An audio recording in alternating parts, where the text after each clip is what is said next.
Hi friends, welcome to Telugu education tips YouTube channel. Friends, ఇవాళ వీడియోలో నేను మీతో డిస్కస్ చేయబోతున్న టాపిక్ ఏంటంటే మనకి ఆస్క్ తెలుగు ఎడ్యుకేషన్ టిప్స్ సిరీస్లో స్టూడెంట్స్ అడిగిన ఇంపార్టెంట్ క్వశ్చన్స్ గురించి ఆన్సర్ తెలుసుకోవడానికి అయితే ట్రై చేద్దాం. కాబట్టి వీడియో అనేది ఇంట్రెస్టింగ్గా యూస్ఫుల్గా ఉంటుంది, పూర్తిగా చూడడానికి అయితే ట్రై చేయండి. ఇక టాపిక్ అయితే స్టార్ట్ చేసే ముందు నా చిన్న రిక్వెస్ట్ ఏంటంటే ఇప్పటివరకు మన ఛానల్ని మీరు ఎవరైనా సబ్స్క్రైబ్ చేయకుండా చూస్తున్నట్లయితే మీకు కూడా యూస్ఫుల్ అయ్యే వీడియోస్ కోసం అయితే సబ్స్క్రైబ్ చేసుకోండి. ఫ్రెండ్స్, ఇక టాపిక్లోకి వచ్చేసినట్లయితే మేబీ కొంచెం ఇన్ఫర్మేషన్ అనేది మీకు ముందుగా అయితే చెప్పాలన్నమాట. అదేంటంటే ఇక్కడ నుంచి ఏదైతే మనకి ఆస్క్ తెలుగు ఎడ్యుకేషన్ టిప్స్ సిరీస్లో మనకి కామెంట్స్ వస్తాయో ఆ ప్రతి కామెంట్కి అయితే రిప్లై ఇవ్వబోతున్నా. మనకి నెక్స్ట్ పోస్ట్ నుంచి అయితే స్టార్ట్ చేయబోతున్నా.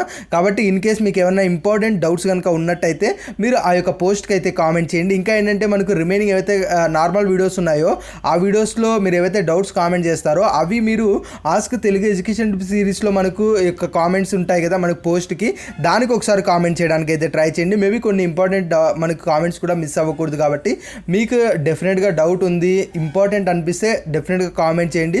ఆ కామెంట్స్కి డెఫినెట్గా అయితే రిప్లై ఇస్తాను. బట్ గుర్తుపెట్టుకోండి, మన కమ్యూనిటీ ట్యాబ్లో 8 PM అయితే పోస్ట్ వస్తుంది కదా, ఆ పోస్ట్కి అయితే కామెంట్ చేయడానికి ట్రై చేయండి. ఇక టాపిక్లోకి వచ్చేసినట్టయితే ఫస్ట్ కామెంట్ గమనించడానికి అయితే ట్రై చేద్దాం. ఇక్కడ ఫస్ట్ కామెంట్లో మనకు అడుగుతున్నది ఏంటంటే మనకు దాదాపు ఒక 4 కామెంట్స్ ఉన్నాయి, ఒకసారి గమనించడానికి అయితే ట్రై చేయండి. మెయిన్గా చెప్తున్నది ఏంటంటే మనకు గవర్నమెంట్ హాస్టల్స్కి మంత్లీ ఫీజెస్ ఎంత ఉండొచ్చు అని మనకైతే అడుగుతున్నారు.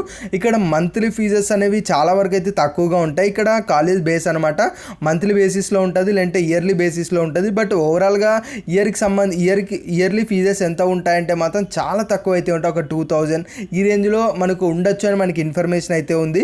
బట్ ఉన్న అన్ని కాలేజ్లోనూ మ్యాక్సిమం మనకు మంత్లీ బేసిస్లోనే మంత్లీ కాదు ఇయర్లీ బేసిస్లోనే కలెక్ట్ చేస్తారు. కాబట్టి మనకు ఒక 2000 3000 ఈ రేంజ్లో ఉండొచ్చు అని మనకి ఎస్టిమేటెడ్గా ఉన్నాయి. కాబట్టి మంత్లీ కాదు, మ్యాక్సిమం మనకు ఇయర్లీ బేసెస్ ఉంటాయి. ఇన్ కేస్ మంత్లీ బేసెస్ ఉన్నట్టయితే కూడా మనకి చాలా తక్కువగా ఉంటాయి అనమాట, 200 కానీ ఈ రేంజ్లో మనకైతే ఉంటాయి ఫీజెస్. ఆ తర్వాత నెక్స్ట్ కామెంట్ గమనించినట్టయితే ఆఫ్లైన్ కౌన్సిలింగ్కి కావాల్సిన సర్టిఫికేట్స్ ఏంటంటే మనకు అడుగుతున్నారు.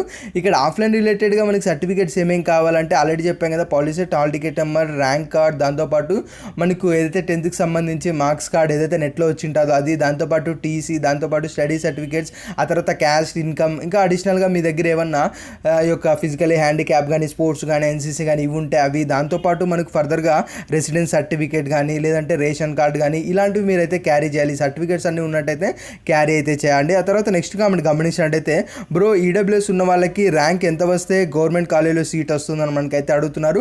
ఇక్కడ గుర్తుపెట్టుకోండి, ఎంత ర్యాంక్ వస్తే సీట్ వస్తుందని ఎవ్వరు కూడా 100% కరెక్ట్గా అయితే చెప్పలేరు. జస్ట్ మీరు ఏదైతే కాలేజ్ అనుకున్నారో ఆ కాలేజ్ రిలేటెడ్గా మీరు కట్ ఆఫ్ ర్యాంక్ ఎంత ఉందని మీ క్యాస్ట్ రిలేటెడ్గా చూడండి. ఆ ర్యాంక్కి ఇంచుమించు మీ ర్యాంక్ ఉన్నట్టయితే మేబీ మీకు రావడానికి అయితే సీట్ మనకు పాసిబిలిటీస్ ఉంటాయి. ఇక్కడ ఈడబ్ల్యూఎస్ ఎవరికైతే ఉంటుందో వాళ్ళకి ఈడబ్ల్యూఎస్ రిజర్వేషన్ ప్రకారం ఆ కాలేజీలో ఏవైతే సీట్స్ ఉంటాయో అందులో మనకు సీట్ రావడానికి కొంచెం ఛాన్సెస్ అనేవి పెరుగుతాయన్నమాట. బట్ ఎగ్జాక్ట్గా ఎంత ర్యాంకుకి వస్తుందంటే అది ఎవరు కూడా చెప్పడానికి అయితే పాసిబిలిటీస్ కాదు. ఆ తర్వాత నెక్స్ట్ కామెంట్ గమనించినట్టయితే నాకు 5500 ర్యాంక్ వచ్చింది, బెస్ట్ యూనివర్సిటీలో సీట్ వస్తుంది అంటున్నారు. ఇక్కడ మెయిన్గా మనకు పాలిసెట్ రిలేటెడ్గా బెస్ట్ కాలేజెస్ అంటే అన్ని బెస్ట్ కాలేజెసే. ఎందుకు అంటే మనకు ఇక్కడ పాలిసెట్ వాళ్ళు ఫాలో అవుతున్నది మనకు స్టేట్ బోర్డ్ సిలబస్, ఎవరికి వాళ్ళు ఓన్గా డిజైన్ చేసుకున్న సిలబస్ కాదు. కాబట్టి మనకు ఆల్ ఓవర్ ఏపీ ఒకే విధంగా సిలబస్ ఉంటుంది. కాబట్టి మనకి పెద్దగా చేంజెస్ అయితే ఉండవు. కాబట్టి మీరు ఏ కాలేజీలో జాయిన్ అయినా కూడా పెద్ద డిఫరెన్స్ అయితే ఉండదు. కాబట్టి మీరు మెయిన్ చూసుకోవాల్సింది ఏంటంటే మనం ఏ కాలేజీలో జాయిన్ అవుతే ఎంత ఫీజు ఉంటుంది అన్నది మీరు మెయిన్ బేస్ చేసుకొని మీరు జాయిన్ అవ్వడానికి అయితే చూడండి. అంతే తప్పించి సిలబస్ ప్రకారంగా పోయినట్టయితే కష్టం. ఎందుకంటే సిలబస్ అన్ని చోట్ల మనకు ఒకే విధంగా ఉంటుంది. బెస్ట్ ఎందుకు అదొకటే బెస్ట్ కాదు ఇది బెస్ట్ అని చెప్పడానికి అయితే ఎటువంటి రీజన్స్ లేవు. ఎందుకంటే సిలబస్ మారే కొద్దీ బెస్ట్ ఇలాంటివన్నీ మనకైతే ఉంటాయి. ఎలా దీనికి ఒక ఐడియా ఒకసారి అయితే క్లియర్గా చెప్తా వినండి.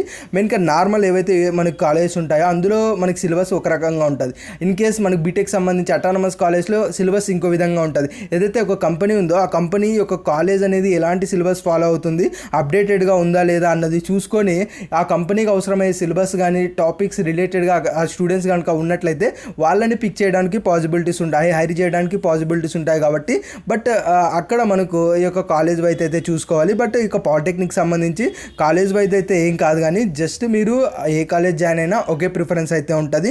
ఆ తర్వాత నెక్స్ట్ కామెంట్ గమనించడానికి అయితే ట్రై చేసినట్టయితే మెయిన్గా మనకు can we do job or can we make programming making apps running websites after diploma in CS అని మనకు అడుగుతున్నారు. ఇక్కడ గుర్తుపెట్టుకోండి, డిప్లొమా కానీ బీటెక్ కానీ సిఎస్సి అయిపోయిన వెంటనే మీరు ఓన్గా ప్రోగ్రామ్స్ కానీ యాప్స్ కానీ చేసే అంత నాలెడ్జ్ అయితే మీకు రాదు. డెఫినెట్గా మీరు దానిపై ఈ యొక్క ఇంకొంచెం కోడింగ్ లాంగ్వేజెస్ అనేవి నేర్చుకోవాల్సి ఉంటుంది. అంటే ఈ యొక్క సిఎస్సిలో చేసే చేస్తే డెఫినెట్గా మనకి దానిపై నాలెడ్జ్ రాదా అంటే నాలెడ్జ్ రాదా అని కాదు, 100% నాలెడ్జ్ వస్తుంది. బట్ ఈ యొక్క యాప్స్ చేయడానికి కానీ వెబ్సైట్స్ రన్ చేయడానికి కానీ అంత ఎఫెక్టివ్గా నాలెడ్జ్ అయితే ఉండదు. జస్ట్ క్రియేట్ చేయగలరు, దాన్ని స్టార్ట్ చేయగలరు, కానీ ఆ తర్వాత మధ్యలో ఎదురయ్యే ట్రబుల్ షూట్స్ గురించి మేబీ మీరు ఈ యొక్క రెక్టిఫై చేసుకునే స్థితిలో అయితే ఉండకపోవచ్చు. కాబట్టి మెయిన్గా ఏంటంటే ఎవరైతే ఇలా ఓన్గా యాప్స్ చేయాలనుకున్నా, ఓన్గా వెబ్సైట్స్ రన్ చేయాలనుకున్నా మీరు మెయిన్గా ఈ యొక్క సిఎస్సి కంప్లీట్ అయితేనే ఫర్దర్గా మీరు ఎక్కడన్నా సరే కోచింగ్ అనేది తీసుకోవాల్సి ఉంటుంది అనమాట. కోడింగ్కి సంబంధించి కోచింగ్ కానీ ఏదైనా ప్రోగ్రామింగ్ లాంగ్వేజ్ కానీ డెప్త్గా మీరు నేర్చుకున్నట్టయితే మీకు ఫర్దర్గా మీరు ఓన్గా డెవలప్ అవ్వడానికి పాసిబిలిటీస్ అనేవి ఉంటాయన్నమాట. మెయిన్గా ఎటైనా వెళ్ళొచ్చు మీరు. తర్వాత నెక్స్ట్ కామెంట్ గమనించినట్టయితే మెయిన్గా మీరేమో తెలంగాణకు సంబంధించి ఈ యొక్క పాలిటెక్నిక్ సంబంధించి మిడ్ ఎగ్జామ్స్ అనేవి నెక్స్ట్ మంత్లో ఉండవు అని చెప్తున్నారు. బట్ మాకు షెడ్యూల్ ప్రకారం అయితే నెక్స్ట్ మంత్ 20 నుంచి ఈ యొక్క మిడ్ ఎగ్జామ్స్ ఉన్నట్టు మనకి ఇన్ఫర్మేషన్ అయితే మా కాలేజ్ వాళ్ళు చెప్తున్నారు అనే విధంగా మనకైతే కామెంట్ అడుగుతున్నారు. ఇక్కడ గుర్తుపెట్టుకోవడానికి ట్రై చేయండి. మిడ్ ఎగ్జామ్ అంటే మనకి ఎలా ఉంటుందంటే దాదాపు 50% సిలబస్ అనేది ఒక మిడ్ ఎగ్జామ్గా పెడతారు. 50% మీకు కంప్లీట్ అయిందా ఒక్కసారి మీరు ఆలోచించడానికి అయితే ట్రై చేయండి. ఎవరికి కూడా 50% సిలబస్ అనేది కంప్లీట్ అవ్వదు. ఇక్కడ పాలిసెట్కి సంబంధించి అంటే పాలిటెక్నిక్ సంబంధించి మనకు కొన్ని డేట్స్, ఈ డేట్స్లో మిడ్ ఎగ్జామ్స్ కండక్ట్ చేయాలి అని మనకు గవర్నమెంట్ వాళ్ళు ఒక టైం అయితే ఇస్తారు. ఎగ్జాక్ట్గా ఆ డేట్స్లోనే కండక్ట్ చేయాల్సి ఉంటుంది. కొన్ని కాలేజెస్ ఎలా ఉంటాయంటే ఆ డేట్స్ రాకముందే ముందుగానే ఎగ్జామ్స్ కండక్ట్ చేస్తారు. కండక్ట్ చేసిన తర్వాత మనకి ఏదైతే ఎగ్జామ్ గవర్నమెంట్ డేట్స్ ఇచ్చిందో ఆ డేట్స్లోకి మనకు అవి అయితే షిఫ్ట్ చేసేస్తారు. బట్ నాకు తెలిసినంత వరకు ఇప్పటికీ కూడా చెప్తున్నా, మనకి నెక్స్ట్ మంత్ 20 అంటే మనకు కాలేజ్ స్టార్ట్ అయ్యే మనకు దాదాపు 1 మంత్ అవుతుంది. అప్పటికైతే మనకి 1 మంత్లో 50% నాకు 30% సిలబస్ ఎలా అయిపోతుందో ఎగ్జాక్ట్గా చెప్పలేదు. కాబట్టి మనకు మేబీ అంత త్వరగా ఎగ్జామ్స్ ఉండవని నేను కూడా ఇప్పటికైతే బిలీవ్ చేస్తున్నా. మేబీ ఉన్నట్టయితే ఏం చేయడానికి లేదు, మీరైతే చదువుకోవాల్సి ఉంటుంది. ఆ తర్వాత నెక్స్ట్ కామెంట్ గమనించినట్టయితే మెయిన్గా సైబర్ సెక్యూరిటీ జాబ్స్కి క్వాలిఫికేషన్ ఏంటి బీటెక్ తర్వాత అని మనకైతే అడుగుతున్నారు. ఇక్కడ సైబర్ సెక్యూరిటీ రిలేటెడ్గా మీరు ఫర్దర్గా కోచింగ్ అనేది తీసుకోవాల్సి ఉంటుంది. ఇక్కడ ఏదైనా మీరు ఒక క్వాలిఫికేషన్ అన్నది ఇంపార్టెంట్ అయితే కాదు, మీరు ఏదైతే ఫీల్డ్ అనుకున్నారో ఆ ఫీల్డ్లో మీకు నాలెడ్జ్ని బేస్ చేసుకుని మీకు జాబ్స్ ఇవ్వడం జరుగుతుంది. ఇన్కేస్ సైబర్ సెక్యూరిటీ అని కాదు, మీరు ఏ సైడ్ వెళ్ళాలనుకున్నా సరే మీకు ఆ యొక్క మీరు ఏదైతే చేస్తున్నారో అందులో మీరు బయట కోచింగ్ తీసుకొని సర్టిఫికేట్స్ గెయిన్ చేసి దానిపై మీకు నాలెడ్జ్ ఉంది అని మీరు ఇంటర్వ్యూస్లో ప్రూవ్ చేసుకున్నట్టయితే మీకు అటు సైడ్లో మీరు డెవలప్ అవ్వాలన్నా, అటు సైడ్లో మీకు జాబ్ రావాలన్నా మనకు పాసిబిలిటీస్ అనేవి ఉంటాయి. ఇక్కడ యాజువల్గా మెయిన్ క్వాలిఫికేషన్ ఏంటంటే మీరు బీటెక్ అనేది క్వాలిఫికేషన్గా పెట్టుకొని ఆ ఫర్దర్గా మీరు ఏదైతే కోచింగ్ తీసుకొని దీని రిలేటెడ్గా టాపిక్స్ ఈ యొక్క రిలేటెడ్గా మీరు కొంచెం దానిపై అయితే నాలెడ్జ్ గెయిన్ చేసిన తర్వాత ఫర్దర్గా మీరు జాబ్స్కి వెళ్ళినట్టయితే ఇలా సైబర్ సెక్యూరిటీ కానీ ఇంకా ఫర్దర్గా రిలేటెడ్గా కూడా మీకు జాబ్స్ రావడానికి పాసిబిలిటీస్ ఉంటాయి. ఇక్కడ శాలరీస్ ఎంత ఉంటాయంటే ఎగ్జాక్ట్గా చెప్పలేము, ఇది కంపెనీ టు కంపెనీ వేరీ అవుతూ ఉంటుంది. బట్ మ్యాక్సిమం మనకి ఎవరైతే యొక్క సాఫ్ట్వేర్ సైడ్ కానీ ఇలా మనకి సెక్యూరిటీ సిస్టమ్ సైడ్ కానీ వెళ్తూ ఉంటారో వాళ్ళకి దాదాపు మనకు 30+ శాలరీస్ అయితే డెఫినెట్గా అయితే ఉంటాయి. అంతా మీరు ఎక్స్పెక్ట్ అయితే చేయొచ్చు. ఆ తర్వాత నెక్స్ట్ కామెంట్ గమనించినట్టయితే బ్రో ఈ సెట్కి diploma marks are percentage use అవుతుందని మనకు అడుగుతున్నారు. ఇక్కడ గుర్తుపెట్టుకోండి 100% యూజ్ అయితే అవ్వదు, దాని గురించి మీరు భయపడాల్సిన అవసరం లేదు. ఎందుకంటే చాలామంది ఎంసెట్లో లాగా మనకు ఈ సెట్లో కూడా ఈ యొక్క డిప్లొమా మార్క్స్ యాడ్ చేస్తారేమో అనుకుంటారు. ఇక్కడ ఎంసెట్కి సంబంధించి ఇంటర్లో ఏదైతే మార్క్స్ ఉంటాయో ఆ యొక్క వెయిటేజ్ని కూడా కన్సిడర్ చేయడం అయితే జరుగుతుంది రెగ్యులర్గా.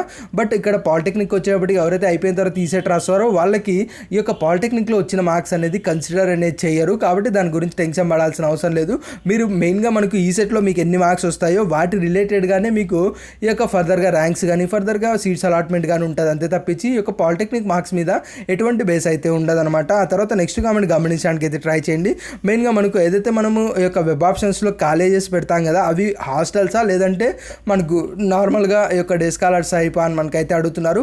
ఇక్కడ గుర్తుపెట్టుకోండి వెబ్ ఆప్షన్స్లో మీకు ఏదైతే కాలేజెస్ వస్తాయో అవనేది జస్ట్ మీకు ఈ యొక్క కాలేజీలో సీట్ మాత్రమే ప్రొవైడ్ చేస్తాయి తప్పించి హాస్టల్స్లో అయితే ప్రొవైడ్ చేయవు. హాస్టల్స్లో ప్రొవైడ్ చేయనప్పుడు మీకు ఏదైతే సీట్ వస్తుందో అది డెఫినెట్గా 100% డే స్కాలరే. హాస్టల్కి సంబంధించి సీట్ అనేది మీరు ఓన్గా కాలేజ్కి వెళ్ళేసి అక్కడ ఉన్న సిచ్యువేషన్ తగ్గట్టు మీరు హాస్టల్ సీట్ తీసుకోవాల్సి ఉంటుంది తప్పించి మీ కౌన్సిలింగ్లో ఏదైతే సీట్ వస్తుందో కాలేజీలో అలాంగ్ ఆ సీట్తో పాటు హాస్టల్ సీట్ అయితే రాదనమాట. కాబట్టి గమనించాల్సిన పాయింట్ ఏంటంటే మీకు వచ్చే సీట్స్ ఏవైతే ఉన్నాయో అవి కంప్లీట్గా డే స్కాలర్ సీట్సే, హాస్టల్ సీట్స్ అయితే కాదనమాట. ఆ తర్వాత నెక్స్ట్ కామెంట్ గమనించినట్టయితే అన్న సెమిస్టర్లు కాలేజ్లు కండక్ట్ చేస్తుందా గవర్నమెంట్ కండక్ట్ చేస్తుందా అని మనకైతే అడుగుతున్నారు. ఇక సెమిస్టర్ ఎగ్జామ్స్ అనేవి డెఫినెట్గా గవర్నమెంటే కండక్ట్ చేస్తుంది. కాలేజ్ వాళ్ళు జస్ట్ మిడ్ ఎగ్జామ్స్ దాంతోపాటు ల్యాబ్ ఇంటర్నల్స్ ఎక్స్టర్నల్స్ ఇవి కండక్ట్ చేస్తారు తప్పించి మనకు సెమిస్టర్ ఎగ్జామ్స్ అనేవి 100% మనకు గవర్నమెంట్ వాళ్ళే కండక్ట్ చేస్తారు. ఇక్కడ గవర్నమెంట్ వాళ్ళు కండక్ట్ చేస్తారంటే వాళ్ళే నోటిఫికేషన్ ఇచ్చి వాళ్ళే షెడ్యూల్ ఇచ్చి వాళ్ళే పేపర్స్ ఇస్తారు. అంతే తప్పించి మనకి కాలేజీలోనే ఎగ్జామ్ అయితే జరుగుతుంది. మెయిన్గా కాలేజ్ వాళ్ళు ఇన్విజిలేషన్ చేసే మనకి ఎగ్జామ్ అయితే ఉంటుంది. బట్ మీరు ఏదైతే ఈ ఒక బీటెక్ కానీ ఇలా వచ్చారనుకోండి, బీటెక్ వచ్చినప్పుడు మీకు యూనివర్సిటీస్ ఉంటాయన్నమాట. ఓన్లీ ఆ యూనివర్సిటీస్ దాని కింద ఉన్న కాలేజ్ మాత్రమే ఎగ్జామ్స్ అనేవి కండక్ట్ చేస్తూ ఉంటాయి. అక్కడ మనకి గవర్నమెంట్కి దానికి సంబంధం అయితే ఉండదు. బట్ పాలిటెక్నిక్ రిలేటెడ్గా అయితే మాత్రం 100% మనకు గవర్నమెంట్ సెమిస్టర్ ఎగ్జామ్స్ అయితే కండక్ట్ చేస్తుంది. ఆ తర్వాత నెక్స్ట్ కామెంట్ గమనించడానికి అయితే ట్రై చేయండి. మెయిన్గా లాస్ట్ కామెంట్ ఇక్కడ మనకి దాదాపు ఒక 3 క్వశ్చన్స్ అయితే అడుగుతున్నారు. ఈ 3 క్వశ్చన్స్ ఒకసారి గమనించినట్టయితే మెయిన్గా ఫస్ట్ క్వశ్చన్ అడుగుతున్నది ఏంటంటే, ఏదైతే సీట్ అలాట్ అయిన కాలేజీలో సీటు వచ్చినట్టు మనకి ఎలా తెలుస్తుందని మనకైతే అడుగుతున్నారు. ఇక్కడ గుర్తుపెట్టుకోండి, మీరు ఏదైతే పాలిసెట్ కౌన్సిలింగ్కి అప్లై చేసినప్పుడు మీరు మొబైల్ నెంబర్ ఇచ్చారో ఆ మొబైల్ నెంబర్కి ఒక మెసేజ్ అయితే రావడం జరుగుతుంది. ఏ కాలేజీలో ఏ బ్రాంచ్లో సీట్ అలాట్ అయిందని ఒక మెసేజ్ రావడం జరుగుతుంది. కమింగ్ వీడియోస్లో ఆ మెసేజ్ చూడడానికి ఎలా ఉంటుందని కూడా నేను కమింగ్ వీడియోస్లో అయితే చూపిస్తాను. కాబట్టి దాని గురించి టెన్షన్ పడాల్సిన అవసరం లేదు. ఆ తర్వాత నెక్స్ట్ ఇంకొక గమనించాల్సిన పాయింట్ ఏంటంటే, ఏదైతే మీకు ఇన్ కేస్ మెసేజ్ రానట్టయితే మీరు డైరెక్ట్గా లాగిన్ అయ్యేసి కూడా చెక్ చేసుకోవచ్చు. ఇన్ కేస్ నెంబర్స్ మావి పోయాయనో తప్పిచ్చామని అనుకున్న వాళ్ళు డైరెక్ట్ లాగిన్ అయ్యి కూడా చెక్ చేసుకోవచ్చు. ఆ తర్వాత నెక్స్ట్ కామెంట్ గమనించడానికి అయితే ట్రై చేయండి. ఒకసారి మనకు 2 or more కాలేజ్లో సీటు వస్తుందా, లేదంటే మనకు ఒకే కాలేజీలో సీటు వస్తుందా అని మనకైతే అడుగుతున్నారు. ఇక్కడ గుర్తుపెట్టుకోండి, మీరు వెబ్ ఆప్షన్స్లో ఓన్లీ 1 కాలేజ్, ఆ కాలేజీలో ఏ బ్రాంచ్ వచ్చింది ఇది మాత్రమే ఇస్తారు. అంతే తప్పించి మీకు 2 or 3 కాలేజెస్ ఇచ్చేసి ఏ కాలేజీలో కావాలో వెళ్ళి సెలెక్ట్ చేసుకోండి, లేదంటే ఏ బ్రాంచ్లో కావాలో సెలెక్ట్ చేసుకోండి అనే విధంగా అయితే ఉండవు. ఒక కాలేజ్ ఒక బ్రాంచ్ డెఫినెట్గా మీకు ఇలానే ఇస్తారు తప్పించి 2-3 కాలేజెస్ 2-3 బ్రాంచెస్ అయితే ఇవ్వరు అనమాట. ఆ తర్వాత ఇంకొక పాయింట్ గమనించినట్టయితే, మెయిన్గా మనకు కాలేజీలో సీటు వచ్చి మనం జాయిన్ అయిన తర్వాత నెక్స్ట్ డేనే కాలేజీకి వెళ్ళాలా, లేదంటే ఇంకేమైనా గ్యాప్ తీసుకోవచ్చా అని మనకైతే అడుగుతున్నారు. ఇక్కడ గుర్తుపెట్టుకోండి, కాలేజ్కి మీరు ఎప్పుడు వెళ్ళాలి అంటే జస్ట్ మీరు జాయినింగ్ రిపోర్టు, సెల్ఫ్ రిపోర్టింగ్ ఏదైతే ఉంటుందో మీ సర్టిఫికేట్స్ అని ఇవ్వడము, ఆ ప్రాసెస్ మీకు కాలేజీలో కంప్లీట్ అయిందంటే ఆ ఫర్దర్గా మీరు ఎప్పుడన్నా కాలేజీకి వెళ్ళొచ్చు. మనకి ఇవాళ స్టార్ట్ అయ్యాను కాలేజ్ వాళ్ళు మెసేజ్ పెట్టారనుకోండి, మీరు ఆ రోజైనా వెళ్ళొచ్చు, లేదంటే ఒక 4-5 డేస్కైనా వెళ్ళొచ్చు, లేదంటే 1 week 2 weeksకైనా వెళ్ళొచ్చు. ఎవరు కూడా మిమ్మల్ని అయితే అడగరు. మనం ఏ రీజన్ అయినా చెప్పుకోవచ్చు, ఎటువంటి ప్రాబ్లం ఉండదు. బట్ గుర్తుపెట్టుకోండి, వన్స్ క్లాసెస్ రెగ్యులర్గా స్టార్ట్ అయినప్పటి నుంచి మ్యాక్సిమం రెగ్యులారిటీ మెయింటైన్ చేయడానికి ట్రై చేయండి. ఎందుకంటే మీకు అటెండెన్స్ కూడా చాలా వరకు క్యారీ చేస్తారు. మీకు బిలో 75% అటెండెన్స్ ఉందంటే మీకు కండోనేషన్ ఫీజు అయితే కట్టాల్సి ఉంటుంది. ఆ పాయింట్స్ అన్ని మీరు కాలేజీలో జాయిన్ అయిన తర్వాత అయితే మీకు అర్థమవుతాయి. బట్ గుర్తుపెట్టుకోండి, నెక్స్ట్ డేనే కాలేజీకి వెళ్ళాలంటే అవసరం లేదు. మీరు ఒక 1 week గ్యాప్ అయితే తీసుకోవచ్చు అనమాట. ఏం ప్రాబ్లం అయితే కాదు. ఇది ఫ్రెండ్స్ మెయిన్గా మనం ఆస్క్ తెలుగు ఎడ్యుకేషన్ డెప్ సిరీస్లో స్టూడెంట్స్ అడిగిన ఇంపార్టెంట్ క్వశ్చన్స్ గురించి తెలుసుకున్న ఆన్సర్స్. వీడియో నచ్చినట్టయితే లైక్ చేయండి. మరి ముఖ్యంగా మన తెలుగు ఎడ్యుకేషన్ డెప్స్ యూట్యూబ్ ఛానల్ని మీరు ఎవరైనా సబ్స్క్రైబ్ చేసుకోకుండా చూస్తున్నట్టయితే మీకు యూస్ఫుల్ అయ్యే ఇలాంటి వీడియోస్ కోసం అయితే సబ్స్క్రైబ్ చేసుకోండి.